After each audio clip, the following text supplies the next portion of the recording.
Haleluya, haleluya, terpujilah Kristus dan biarlah Yesus tetap dimuliakan dalam perjalanan kehidupan setiap orang yang mengenal Dia, karena itulah yang menjadi kerinduannya.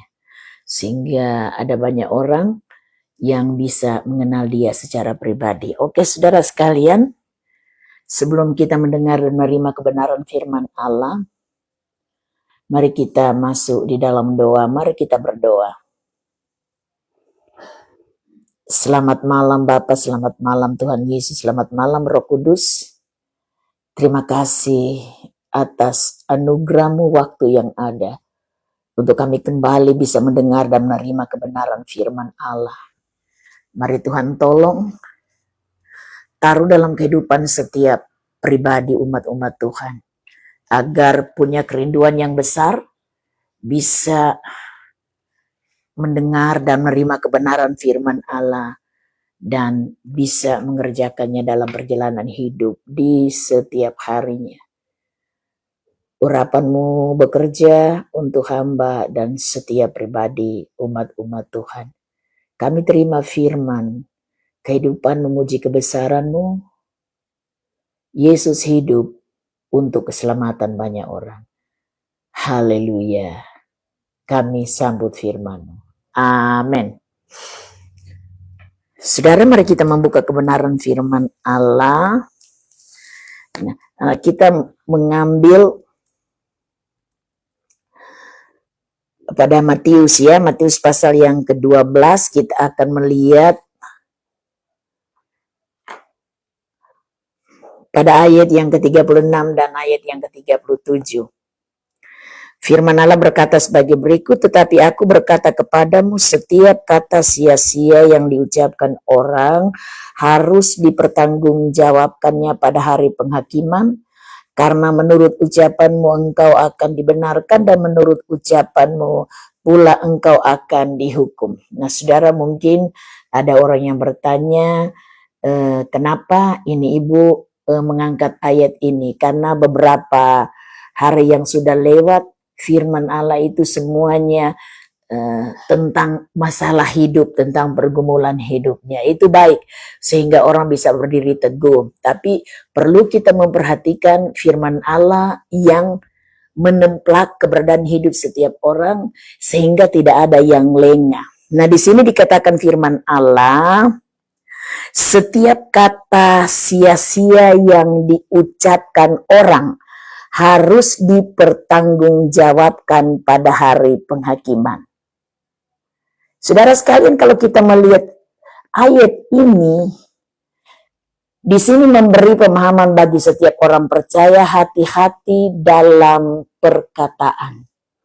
Di setiap harinya, entah engkau dalam percakapanmu atau mungkin engkau sedang berbicara dengan siapa atau menyampaikan apa, hati-hati dengan perkataan. Sebab perkataan yang sia-sia itu nantinya akan dipertanggungjawab. Siapa yang mempertanggungjawabkan? Adalah diri sendiri. Karena jelas firman Allah mengatakan pada hari penghakiman. Nah, untuk menghindarkan diri dari keadaan ini, kita perlu selalu berkaca pada kebenaran firman Allah, sehingga memungkinkan setiap orang punya pengontrolan diri, termasuk ini lidah ini, karena Yakobus bilang lidah adalah api, dia bisa menghancurkan segala sesuatu. Jadi bagaimana kita mencegah hal itu? Nah, sekali lagi saya katakan, untuk mencegah supaya tidak banyak kata sia-sia atau selalu mengucapkan kata sia-sia itu berkurang dan hilang dalam hidup, karena memang ini yang akan bakal dipertanggungjawabkan di hadapan Tuhan. Nah, jangan membiasakan diri untuk mengucapkan hal-hal yang sia-sia, yang berbau dosa. Saudara sekalian, kalau kita memperhatikan apa yang terjadi dalam kehidupan Daud, itu perbuatan dosa, saudara. perbuatan dosa yang dilakukannya, tapi kesadaran diri dalam hidup Daud itu ada dan besar, sehingga berdampak untuk keberadaan hidupnya mau berubah dan dia menyadari siapa dirinya, sehingga dalam Mazmur pasal 51 di sana dia berdoa, dia katakan kepada Tuhan, minta ampun, bersihkanlah dosanya. Karena dia sadar perbuatannya itu sangat-sangat jahat, saudara. Tetapi ada banyak orang kan, sekalipun dia sudah tahu dia mengeluarkan kata sia-sia, kata-kata yang jahat, mungkin menghina, merendahkan orang lain, dan adu mulut, tapi dianggap itu biasa-biasa. Bahkan sekarang kan marak itu caci maki, sampai di dunia maya kan itu. Buat konten itu caci maki. Mau orang Manado, mau orang Sangir, mau orang apa, ada caci maki di sana. Saya katakan begini, Tuhan ampuni ini orang-orang ini suka terkenal, kemudian mengeluarkan kata-kata yang demikian. Maki-maki, saudara. Tanpa sadar bahwa semua itu nantinya engkau yang mempertanggungjawabkan di hadapan Tuhan, bukan orang lain. Karena kalau mau lihat di dalam Yeskiel 18, masing-masing artinya dewe-dewe, yang ada perantara. Yeskiel 18 menjelaskan dengan jelas, setiap orang, ayah tidak menanggung dosa anaknya. Begitupun anak tidak menanggung dosa ayahnya. Siapa yang berbuat dosa, maka dia yang bertanggung jawab. Siapa yang makan buah mentah, dia yang rasa ngilu.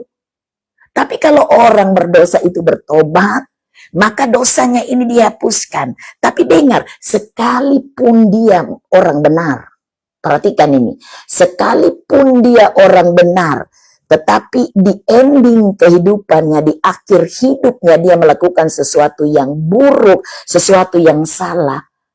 Perkataan firman Allah dalam Yeskiel 18, setiap kebenaran yang dia lakukan itu dihapus dan dia dihitung sebagai orang yang berdosa di hadapan Tuhan karena di akhir hidupnya.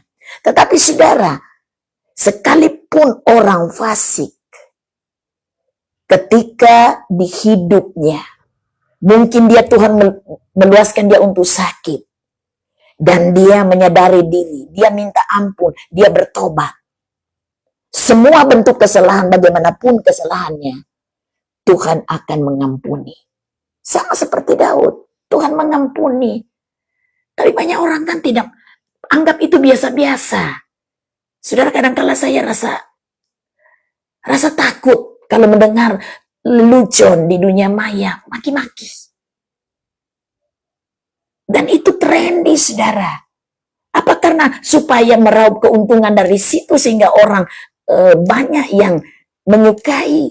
Saudara, tanpa engkau sadar, engkau sedang menimbun murka Allah dalam hidupmu kalau engkau tidak menyadari hal itu. Silakan lucu-lucu tapi jangan maki-maki. Sebab maki-maki itu engkau akan bertanggung jawab karena ini adalah kata sia-sia. Ada yang tanya kita begini, Ibu, kan semua daerah ada maki-maki masing-masing. Tapi lah iya, kalau engkau tahu di daerah itu kata makinya adalah itu, jangan engkau sebut. Kalau engkau sudah tahu hal itu, tapi engkau menyebutnya, engkau sedang maki-maki di sana. Contoh, yang trendy kan apa? Huruf K, E, O, D, E. Itu yang trendy, di mana-mana itu ada. Itu orang Sangir yang memakai, orang Sitaro yang memakai. Tapi ada di dunia maya. Dan itu dianggap lucu-lucu. Tanpa engkau sadar, kata sia-sia, engkau sendiri akan mempertanggungjawabkan. Maaf saudara, sudah berapa hari, sudah berapa 2 minggu, kalau tidak salah hanya menyampaikan tentang firman Allah menyangkut masalah. Tapi Tuhan mengingatkan, untuk kembali mengingatkan tentang cara hidup yang sesungguhnya yang diinginkan oleh Tuhan. Supaya setiap orang itu waspada. Kita tidak tahu tempo apa Tuhan mau panggil kita. Tapi kalau Tuhan panggil kita di saat kita banyak kata sia-sia, maka engkau akan dihakimi menurut kata sia-sia itu. Benar atau betul? Karena firman Allah yang menyampaikannya. Jadi jangan merasa hot dengan hal itu, saudara. Dan itu menjadi kebiasaan. Tanpa engkau berpikir di hadapan Tuhan bahwa hidupmu sekalipun engkau beribadah, kalau engkau punya mulut yang demikian, itu ibadahmu sia-sia. Dan engkau dikatakan firman Allah, engkau adalah orang fasik. Kenapa digolong orang fasik? Karena engkau tahu firman. Bukankah di 1 Petrus 3 di sana dikatakan jangan membalas kejahatan dengan kejahatan atau caci maki dengan caci maki. Tapi banyak orang hot dengan saling membalas. Bahkan pantun juga dengan maki-maki.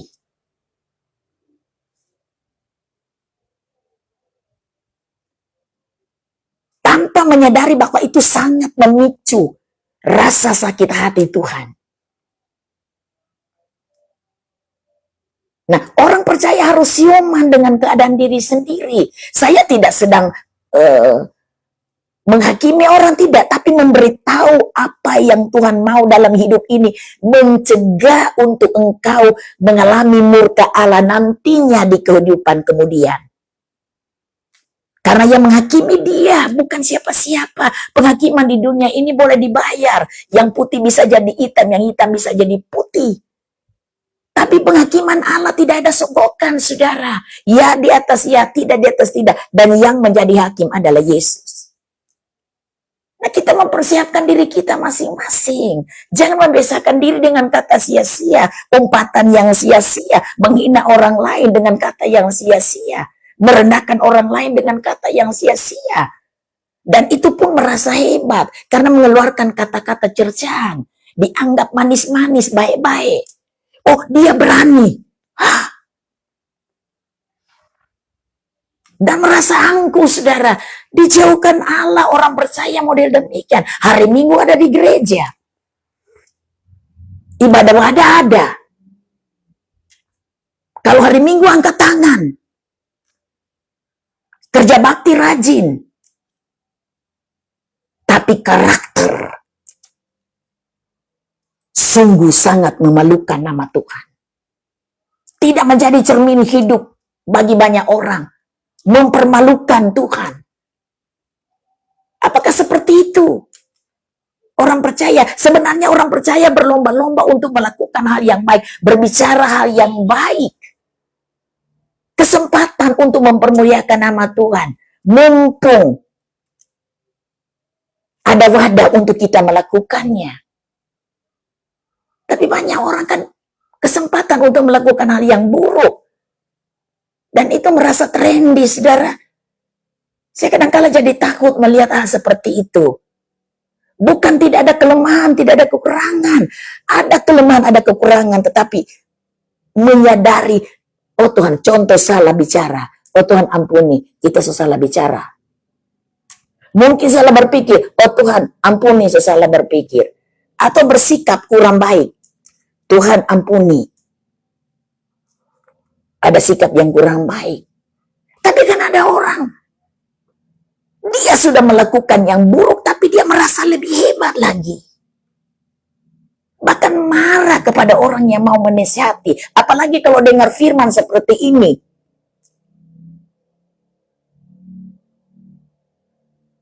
Ada perlawanan. Yang engkau lawan adalah firman Allah. Hati-hati.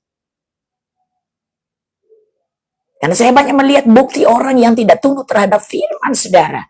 Tuhan sudah menyembuhkan. Orang TBC paru-paru kronis, saudara. Serta didoakan Tuhan sembuhkan. Saya katakan hargai Tuhan. Jangan lagi minum cap tikus. Jangan lagi merokok. Setia beribadah di gerejamu. Tapi itu dianggap sepi, saudara. Nanti 4 bulan, 5 bulan, lagi nongol. Kenapa? Sakit lagi. Saya pesan, ibadah. Masuk di gerejamu. Karena Tuhan ingin setiap orang percaya itu beribadah. Sebab dia tidak bisa melakukan hal itu untuk memuji dirinya. Jadi tolong ibadah karena engkau mengalami mujizat. Berikutnya datang lagi. Lebih lama dari situ. Sakit lagi, saudara. Tuhan memberi kesempatan untuk dia berbenah diri. Tapi tidak nyadar, saudara. 3 kali datang di tempat ini dalam kurun waktu yang cukup lama. Tapi berikutnya, ada yang datang, minta tolong, saya mesti ke rumah. Saya katakan saya tidak mau. Karena sudah 3 kali dalam kurun waktu yang cukup lama. Tuhan beri kesempatan untuk berubah diri. Tapi tidak mau. Menganggap Tuhan sepi.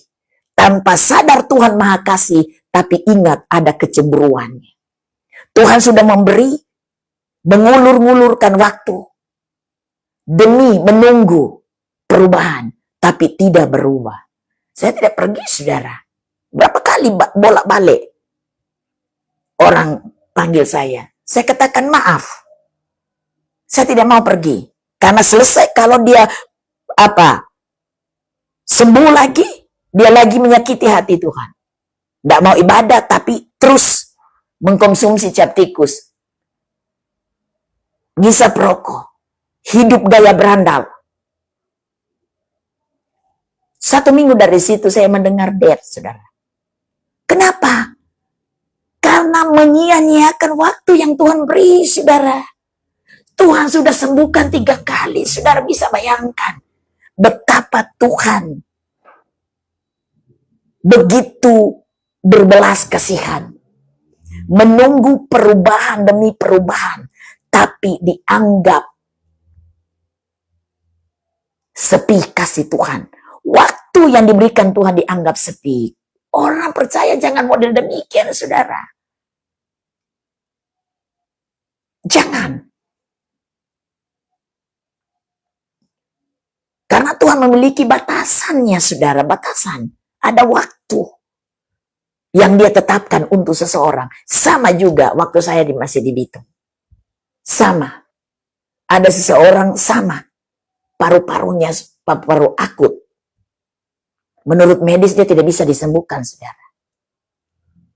Tapi datang berdoa. Orang tidak pernah injak gereja. Tuhan Maha Sayang. Tuhan sembuhkan dia 100%, saudara. Saya beri nasihat. Masuk gereja, ibadah, hormati Tuhan. Barenti bikin dosa. Berhenti bakalai laki bini. Barenti. Jangan jahat babini. Jangan malam jadi siang, siang jadi malam. Berubah. Saya beritahu firman Allah. Ya, jadi setia. Kemudian dia suka bekerja. Nah, saya nasihati, hati-hati karena kesembuhan dari Tuhan. Hari Minggu ibadah, sebab pekerjaanmu itu tidak pada hari Minggu. Hanya dari hari Senin sampai hari Sabtu. Ibadah. Yang menurut cerita, dia setia ibadah. Tapi kemudian, karena pergaulan,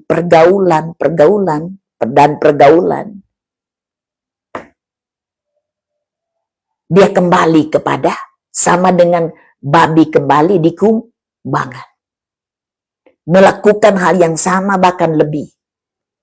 Saya jadi terkejut, saudara. Malam, kira-kira jam berapa itu dia datang? Saya sudah lupa. Jam 8 atau jam 9, karena tahu lama waktu itu. Merayap masuk dalam rumah. Betul. Ibu, tolongkan kita, Ibu. Saya mau berdoa. Saudara, tidak ada apa-apa. Ini saya kan manusia. Bukan Tuhan. Sepertinya tidak ada hubungan dengan Tuhan. Urapan itu diambil Allah. Dan saya mendengar Roh Kudus bicara. Aku tidak menyembuhkannya. Cukup waktu aku berikan. Saya telepon gembala waktu itu. Karena saya membantu di pelayanan di Bitung. Gembala katakan, "Ses, bawa aja di rumah sakit." Saya bilang, "Gembala, dia Tuhan semua ambil gembala." "Ses, bawa di rumah sakit." Saya bilang, "Aduh, percuma gembala. Apa tadi kita dengar suara apa?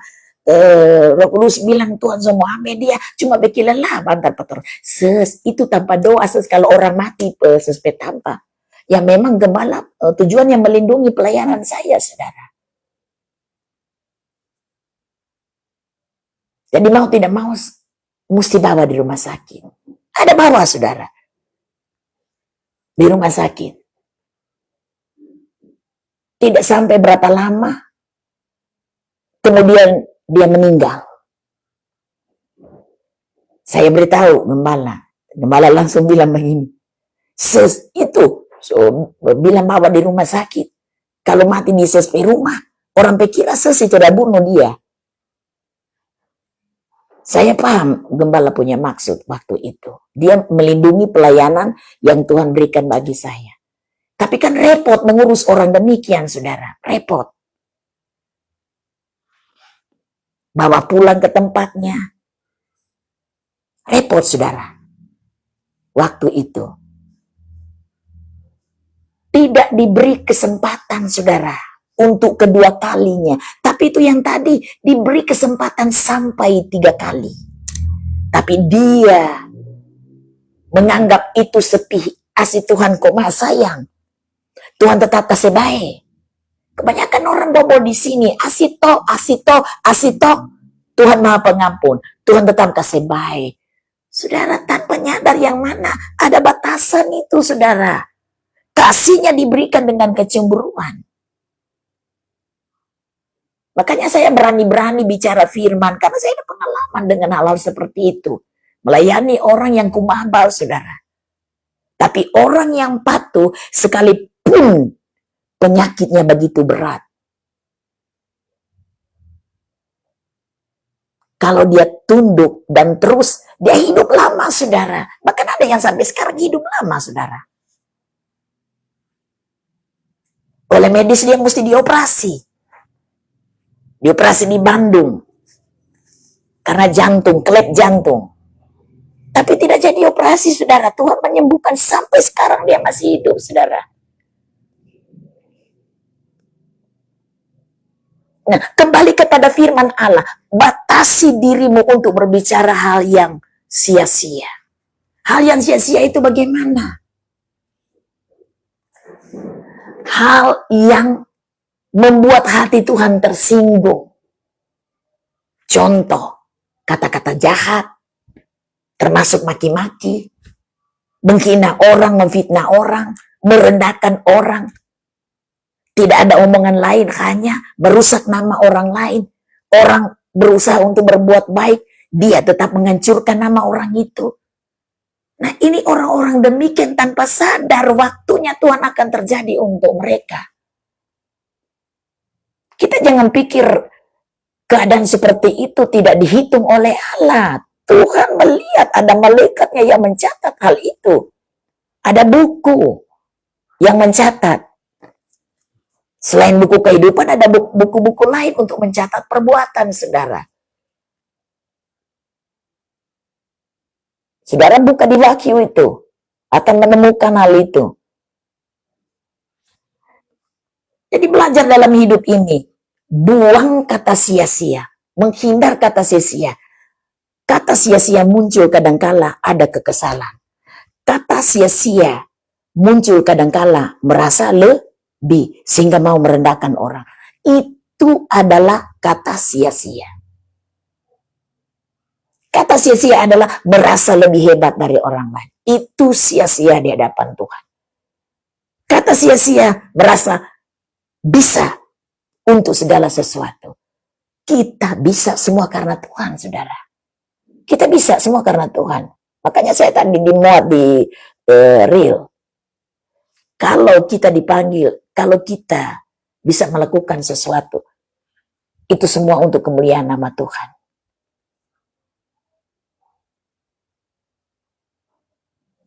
Jadi kita kita perlu melihat keberadaan hidup masing-masing. Itu sudahlah melihat keadaan orang lain. Sedangkan saya sendiri berbicara firman Allah ini, saya pikir Tuhan, jangan saya dinilai Tuhan, saya sedang menghakimi. Itu firmanku, perlu disampaikan, menyelamatkan banyak orang. Karena kadang-kala orang tertentu merasa, oh sudah, mau selamat banyak kriteria di Alkitab, saudara. Kriteria, ada kriteria Alkitab. Dan kalau kita membaca dalam Pengkhotbah 12, 13 sampai 14 di sana apa dikatakan? Akhir kata dari segala yang didengar, takutlah akan Allah. Sebab Dia akan membawa setiap orang ke penghakiman. Dan setiap orang ini dihakimi menurut perbuatannya. Entah itu secara terbuka dan secara tersembunyi perbuatan. Mungkin engkau diam-diam membenci orang. Mungkin engkau diam-diam merasa menyepelekan orang. Itu semua dicatat, saudara. Jadi bersihkan keadaan diri sendiri. Sehingga barometernya Allah terjadi. Engkau adalah orang yang terlepas dari kata sia-sia. Bersihkan semua. Sebab semua yang jahat itu sumbernya dari mana? Dari hati. Itu firman Allah, saudara. Firman Allah. Ini dah ayat 35. Pasal yang sama. Orang yang baik mengeluarkan hal-hal yang baik dari perbandarannya yang baik. Dan orang yang jahat mengeluarkan hal-hal yang jahat dari perbendaharaannya yang jahat. Mana mungkin orang bikin konten memakai lalu DP hati bagus. Tovo itu, saudara. Jadi kalau engkau ngonten suka viral, jangan ngonten maki-maki, saudara. Jangan. Karena itu berdampak buruk untuk kehidupanmu ke depannya. Jangan suka tenar, cepat naik poin, kemudian engkau mengeluarkan banyak kata sia-sia. Engkau sedang menimbun murka Allah dalam hidupmu. Karena ini firman, saudara. Saya tidak menyampaikan ceramah di luar firman, saudara. Tapi menyampaikan apa yang Tuhan kehendaki dalam hidup ini. Karena saya diingatkan cukup memberitahu tentang bahwa Tuhan memperhatikan orang-orang yang ada masalah. Engkau kembali memberitakan firman ini. Supaya setiap orang menjalani kehidupan yang ada dengan penuh kesadaran. Ada sadar diri, saudara. Kita tidak terbawa arus keadaan. Mungkin engkau bergaul dengan siapa, kepada siapa engkau berteman. Cara hidupmu terkontrol. Keadaanmu terkontrol. Dan engkau tidak terkontaminasi. Kalau mungkin temanmu maki-maki, engkau tidak lagi nyambung lagi maki. Tidak. Engkau diam. Engkau tidak mau terpengaruh. Kalau orang sedang memfitnah orang lain, engkau diam. Engkau tidak mau terpengaruh. Karena itu kata sia-sia. Mungkin orang sedang menjatuhkan orang lain di depanmu. Engkau tidak mau nyambung. Karena engkau tahu itu kata sia-sia. Amin, saudara. Haleluya. Luar biasa kasih Tuhan untuk semua orang.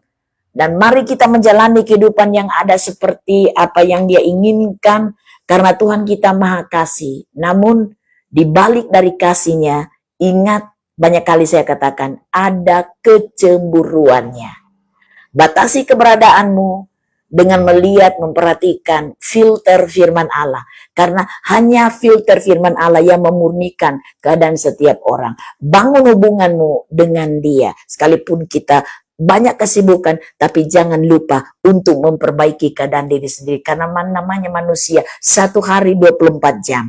Apa yang kurang dalam hidupmu, minta ampun kepada Tuhan. Apa yang salah dalam pikiranmu, apa yang salah dalam hatimu, apa yang salah dalam bicaramu, dalam tindakanmu, minta ampun. Makanya itu minta ampun itu setiap hari, saudara, setiap saat. Jangan nanti waktu ibadah, Tuhan ampuni kami. Tidak cukup. Di saat engkau salah, engkau harus segera minta ampun. Contoh misalnya saya salah bicara, salah bicara.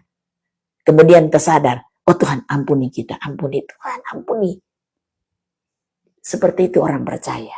Di saat salah, langsung minta ampun. Jangan nunggu nanti, nanti tunggu berdoa, baru minta ampun. Jadi terus mengalir melakukan kesalahan. Memberi peluang untuk terus membiasakan diri dengan hal itu. Jangan, saudara, bukan masanya, bukan trendy untuk hal seperti itu. Sekarang kita membenahi keadaan situasi diri sendiri dan kita berdoa agar negeri kita semakin aman dan nyaman, karena saya mendengar tadi di berita itu kalau tidak salah ya, hanya sepintas selalu presiden memiliki keputusan untuk mencari para koruptor dan ada undang-undang untuk para koruptor. Kalau tidak salah, undang-undang bukan hukuman berapa tahun tidak. Ditembak di tempat. Nah, memang Indonesia ini perlu hukum seperti itu. Kenapa banyak korupsi? Karena masuk penjara ada batasannya. Tapi kalau seperti itu mengambil contoh sama dengan Malaysia, kan takut orang korupsi. Pikir panjang. Bukan jahat, saudara, bukan jahat. Itu mencegah agar manipulasi dalam hal keuangan itu hilang. Bukan jahat, bukan jahat. Kita berdoa, saudara, supaya program dari presiden ini itu benar-benar akan terjadi, sehingga pemberantasan secara besar-besaran itu nyata untuk seluruh Indonesia. Untuk seluruh Indonesia. Jadi kita banyak berdoa ya, supaya dia tetap sehat, dia tetap kuat, sehingga mampu mengerjakan hal itu. Bukan, Tuhan, siapa ini ibu bicara begini? Ya memang itu saya sepintas selalu mendengar. Bukan menyetujui dengan membunuh orang, tidak. Hukum, kalau ada celahnya, banyak orang menjadi lengah. Tapi kalau hukum dipertegas, takut untuk melakukannya. Jadi ini mencegah banyak orang melakukan hal itu. Oke, saya tidak bersaksi karena kan firman Allah panjang. Ya, kita banyak berdoa nanti lain kali kesaksian. Tuhan Yesus memberkati. Mari kita sama-sama satu dalam doa. Bapa surgawi, Bapa yang maha besar, yang empunya kekuasaan, yang tidak pernah dapat dibatasi oleh ruang lingkup apapun. Kami berterima kasih karena diingatkan oleh Tuhan. Firman yang begitu tegas menyatakan bahwa kami harus benar-benar mencegah keadaan diri kami dari kata sia-sia. Sehingga tidak ada setiap orang yang begitu leluasa untuk mengucapkan kata sia-sia di muka bumi ini. Sebab kami tidak tahu kapan Tuhan memanggil setiap orang. Tapi yang jelas ketika umat-umat Allah senantiasa menghindar dari kata sia-sia, dari hal yang bukan daripada Tuhan, sikap, tindakan, perbuatan, entah itu pikiran, entah itu perasaan, entah itu cara bicara, maka setiap orang percaya di saat menghadap takhta pengadilan benar-benar layak menurut ukuran Allah. Dijauhkan Allah orang percaya berbantah-bantah dengan firman. Tapi biar orang percaya mengambil rema dari firman, karena dengan adanya mengambil rema memungkinkan setiap orang untuk tercegah dari hal-hal yang membiasakan diri untuk Tuhan Yesus. Mengeluarkan hal-hal yang sia-sia. Terima kasih Tuhan. Tuhan begitu mencintai setiap orang percaya.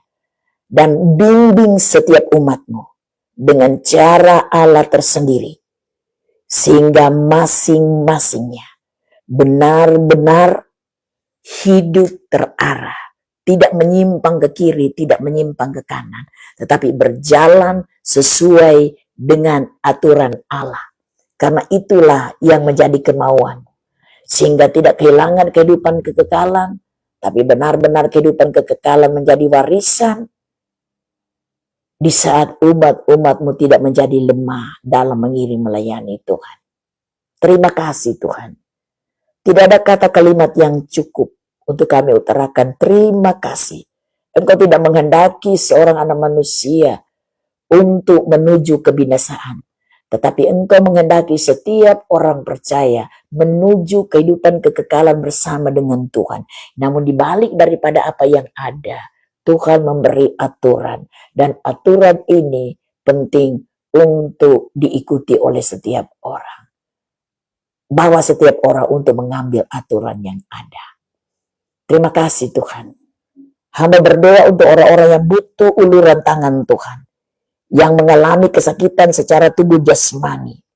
Orang-orang tertentu yang minta sokongan doa oleh karena penyakit ginjal, penyakit jantung, penyakit paru-paru, penyakit diabetes, penyakit darah tinggi, stroke, leukemia Tuhan,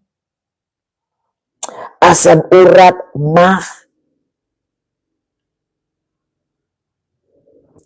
ginjal, penyakit dampak dari kecelakaan. Hamba berdoa dalam nama Yesus Kristus, dalam nama Yesus Kristus, pemulihan surgawi terjadi untuk semuanya. Tuhan melakukan sesuatu. Pertolongan manusia, pertolongan para medis terbatas. Tetapi ketika Allah yang mengerjakan, sebab Engkau adalah tabib agung untuk setiap orang. Engkau yang menjamah, memulihkan dan menormalkan semua organ tubuh orang-orang yang butuh sokongan doa. Terima kasih Tuhan.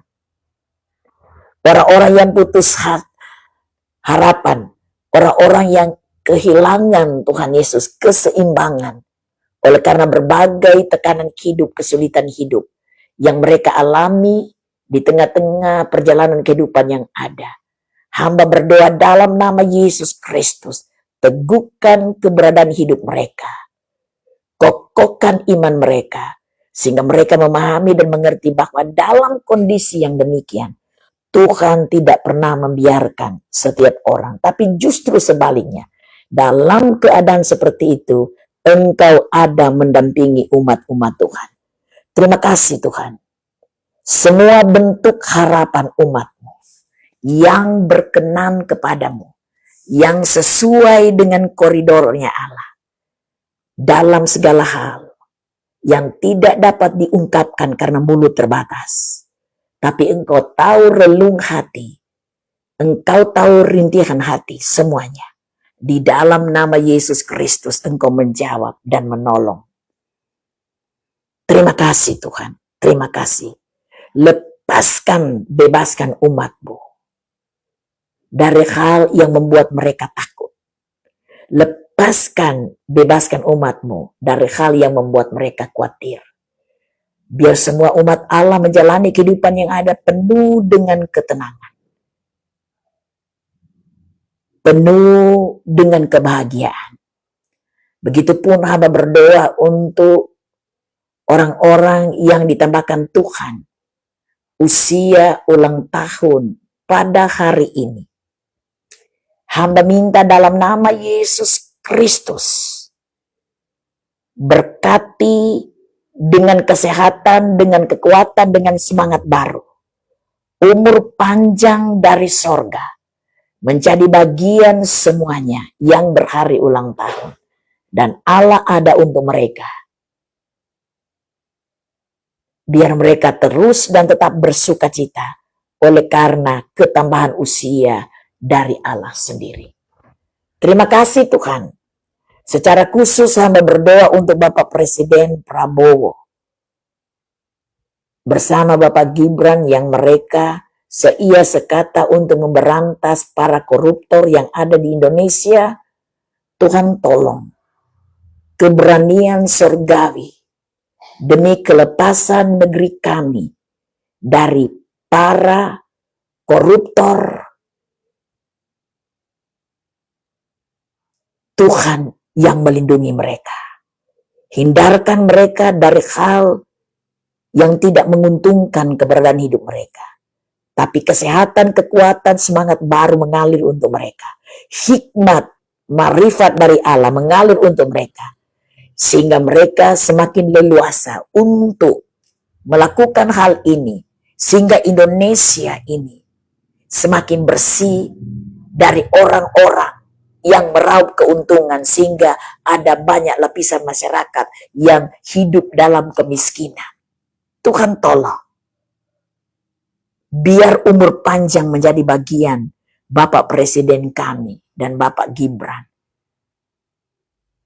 Bahkan seluruh Tuhan Yesus, menteri, kabinet yang ada, yang dibawa kepemimpinan Bapak Presiden.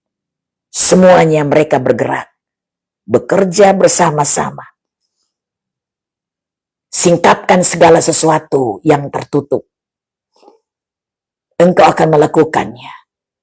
Dari pusat, provinsi, daerah, kecamatan, sampai desa, kelurahan. Engkau membersihkan semuanya. Secara khusus Bapak Gubernur Sulawesi Utara. Hamba minta dalam nama Yesus Kristus, engkau juga melindungi. Dia juga punya keinginan untuk memberantas hal ini. Tuhan tolong. Lingkupi dia dengan kekuasaan Allah. Marifat surgawi pun menjadi bagiannya sehingga pengenalan tentang berbagai hal. Menyangkut para koruptor. Itu semakin nyata. Sehingga dia secara leluasa untuk melakukan hal itu. Semua dalam kendali Tuhan. Tidak ada sesuatu yang tertutup untuk mereka. Semuanya akan terbuka. Karena masanya negeri kami untuk dibersihkan. Dari yang bukan daripada Tuhan. Terima kasih Tuhan. Terpujilah Kristus. Kami percaya semua orang yang ada di Indonesia dalam pengawasan Tuhan. Berawas-awaslah Tuhan untuk orang-orang yang menginginkan kesejahteraan untuk Indonesia. Lindungi di mana saja berada. Karena kami tidak bisa menyebut satu persatu. Tapi Allah memahami apa yang menjadi maksud kami. Tuhanlah yang melingkupi mereka. Terima kasih. Lebih daripada segala sesuatu. Bertambah-tambahlah Tuhan untuk semuanya. Dan biarlah setiap pribadi semakin berkurang-kurang dan yang dimuliakan dalam segala hal. Hanyalah Kristus satu-satunya di atas segala-galanya. Inilah yang menjadi doa harapan kami. Bagimu pujian sembah pengagungan. Haleluya, haleluya. Amin. Puji Tuhan. Damai di hati. Kita nanti jumpa pada esok malam.